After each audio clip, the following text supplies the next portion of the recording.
Lukis. Tak bagi makan pun, Kik. Kau tengok abang kau tu. Kerja bagus, gaji besar, boleh belikan mak macam-macam. Assalamualaikum. Mak, adik balik ni. Masih main mana-mana? Tak serik dengan ni. Sekurang-kurangnya aku tak apa-apa gembira. Mak bangga kalau kau macam tu. Kerja bagus, gaji besar, kereta mewah.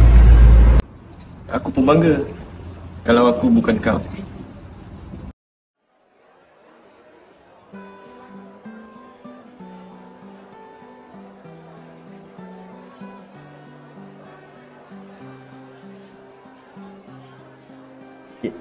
Kau dah berjaya tu. Tengok semua orang datang ni sebab kau tau. Yang terakhir, izinkan ku mendengar suaramu lagi. Jika hari ini ku menghembuskan nafas terakhir, pedulikah kamu? Kik.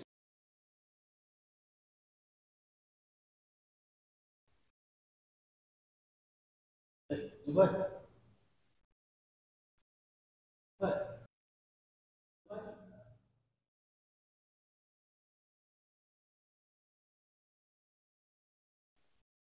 Tak semua kita pilih jalan yang betul. Tapi kau berani. Kenapa kau ada kat sini? Sebab aku pun pernah nak jadi pelukis macam kau. Aku takut.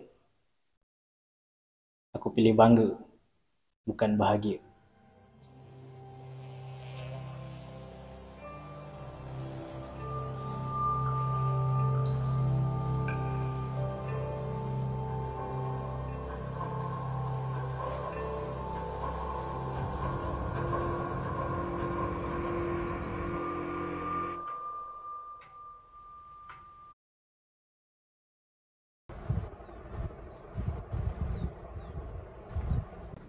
Kik, bangun Kik. Paman kau minggu depan lah.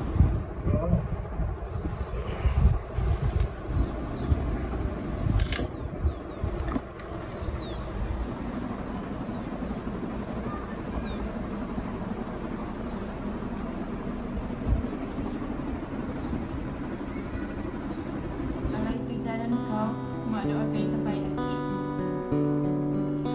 Tuhan, izinkan ku cerita apa ku rasa.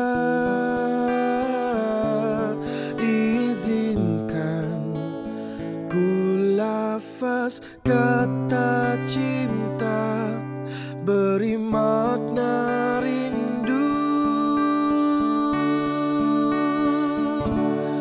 Teriaklah